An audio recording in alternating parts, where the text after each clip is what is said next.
আসসালামু আলাইকুম সবাইকে। আজকে সজনে পাতা দিয়ে দেখাবো একসাথে দুই রকমের মজার ও সহজ রেসিপি। প্রথমে মসুর ডাল দিয়ে সজনে পাতা, আর দ্বিতীয়টি হবে একদম মজাদার সজনে পাতা ভাজি। খুব কম উপকরণে অসাধারণ স্বাদের এই দুই রেসিপি আজকে আপনাদের সাথে শেয়ার করব। সজনে পাতা দিয়ে যে ডাল রান্না করা যায়, একবার না রান্না করলে বিশ্বাসই হবে না এটা খেতে এতটাই মজা হয়েছে। প্রথমে আমি শাকগুলোকে কেটে নিচ্ছি। আশা করছি আমার আজকের এই সহজ রেসিপিগুলো আপনাদের ভালো লাগবে। ভালো লাগলে একটা লাইক দিয়ে দিবেন, আর যদি বেশি ভালো লাগে তাহলে ফ্রেন্ডস অ্যান্ড ফ্যামিলির সাথে শেয়ার করবেন। অসুস্থতার কারণে ভয়েসটা ক্লিয়ারভাবে দিতে পারছি না, প্লিজ সবাই ক্ষমার দৃষ্টিতে দেখবেন।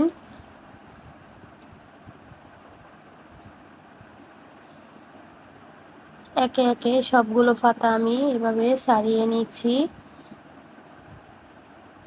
এই পাতাটা ছাড়াতে আমার খুবই ভালো লাগে।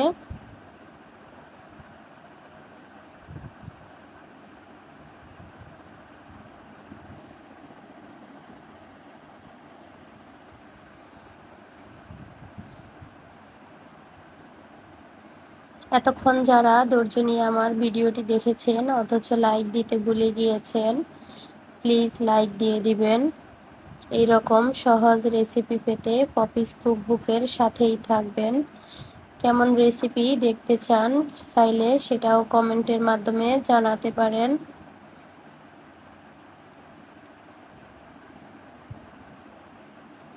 এই তো সবগুলো পাতা আমি নিয়ে নিচ্ছি।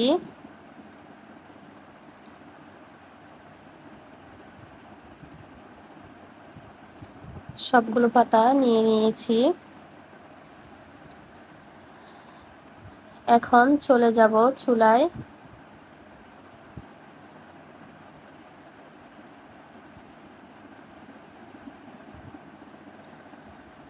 চুলায় একটা কড়াই বসিয়ে দিয়েছি। কড়াইটাতে এখন দিয়ে দিব মসুর ডাল। এখানে আমি হাফ কাপ মসুর ডাল নিয়েছি। দিয়ে দিচ্ছি পেঁয়াজ কুচি, কাঁচামরিচ কুচি, রসুন বাটা, স্বাদ মতো লবণ, হলুদের গুঁড়ো,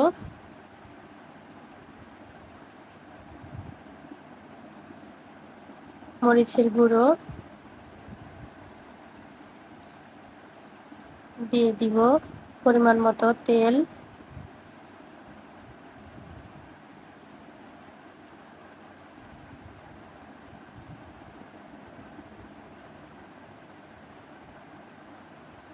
দিয়ে দিচ্ছি পানি। এখন চুলাটা জ্বালিয়ে দিব। ভালোভাবে নেড়ে নিব।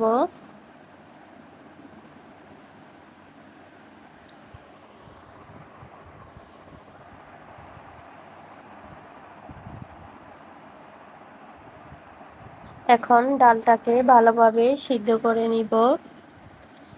কিছুক্ষণ সিদ্ধ করে নিয়েছি। এখন আবারও নেড়ে নিচ্ছি।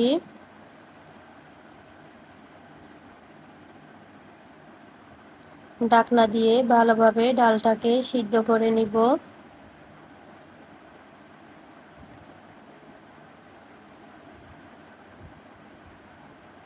প্লিজ সবাই পুরো ভিডিওটির সঙ্গে থাকবেন। ভিডিওটা করতে আমার অনেকটা কষ্ট হয়ে গিয়েছে আজকে। অনেকক্ষণ চুলাটা বন্ধ করে রেখেছিলাম, এখন আবারও জ্বালিয়ে দিয়েছি। দিয়েছি পরিমাণ মতো পানি। পানিটা দিয়ে ডালটাকে আবারও ভালোভাবে সিদ্ধ করে নিব।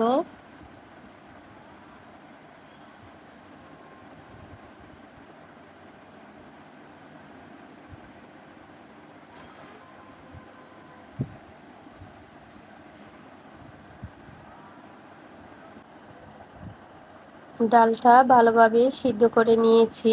এখন দিয়ে দিচ্ছি শাক।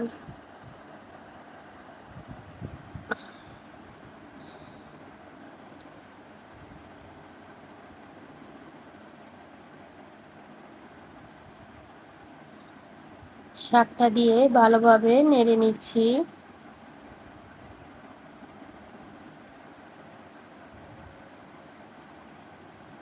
আজকে আমি একটা শাক দিয়ে 2 রকমের রেসিপি শেয়ার করব আপনাদের সাথে।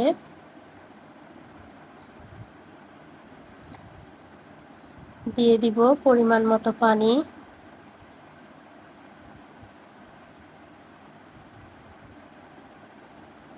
পানিটা দিয়ে আবারও নেড়ে নিচ্ছি।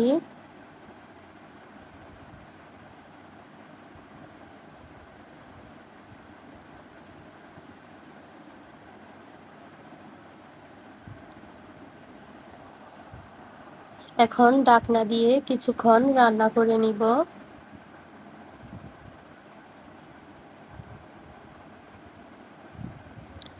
কিছুক্ষণ রান্না করে নিয়েছি। এখন আবারও নেড়ে নিচ্ছি।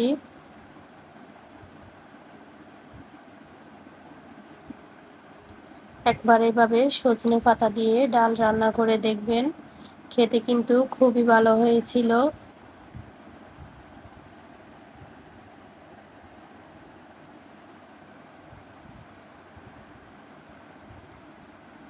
এই তো আমার রান্নাটা প্রায় হয়ে গিয়েছে।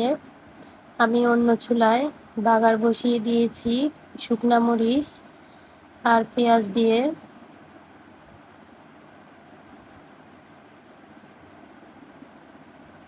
রান্নার শেষে যদি বাগার দেওয়া হয় তাহলে খেতে কিন্তু খুবই ভালো লাগে।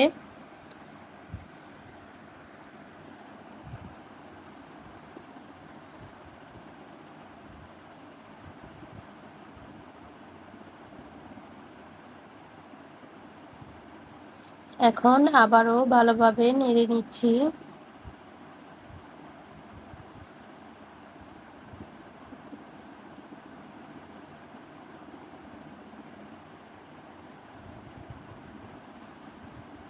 এই তো আমার রান্নাটা হয়ে গিয়েছে। এখন নামিয়ে নিব।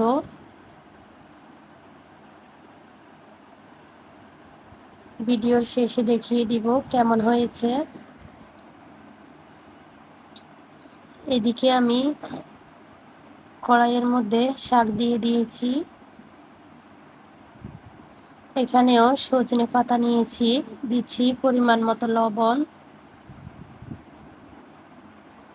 দিয়ে দিব সামান্য একটু পানি।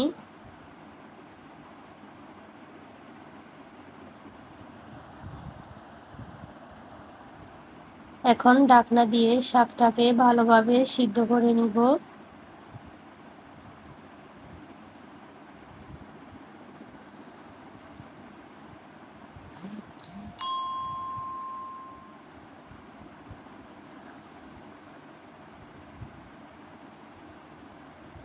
এই তো শাকটা ভালোভাবে সিদ্ধ করে নিয়েছি।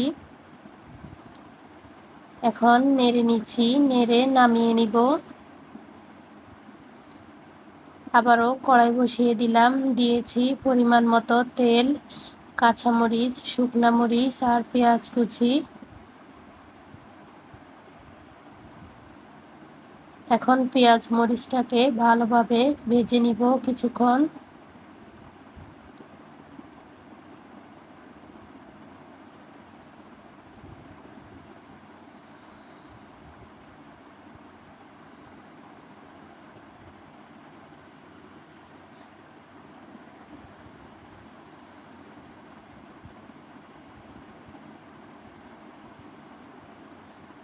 এই তো পেঁয়াজ মরিচটাকে ভালোভাবে ভেজে নিয়েছি। এখন আগে থেকে সিদ্ধ করে রাখা সজনে পাতা দিয়ে দিব।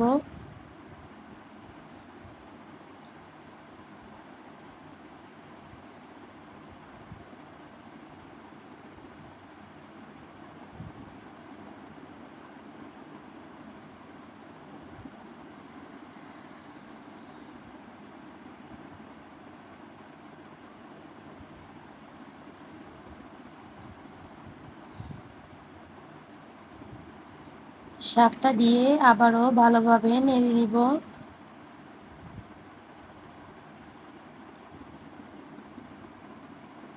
এই শাক ভাজিটা আমার খুবই প্রিয়।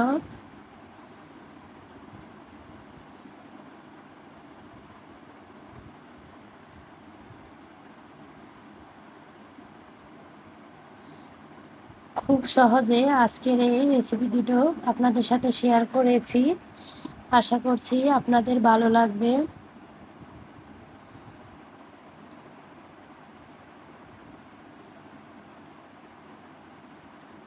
এই তো শাকভাজিটা হয়ে গিয়েছে, কাছ থেকে দেখিয়ে দিচ্ছি।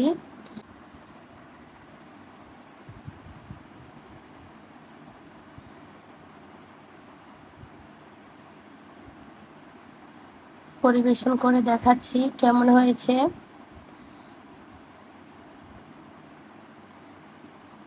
দেখা হবে অন্য কোনো ভিডিওতে। সেই পর্যন্ত সবাই ভালো থাকবেন। আসসালামু আলাইকুম।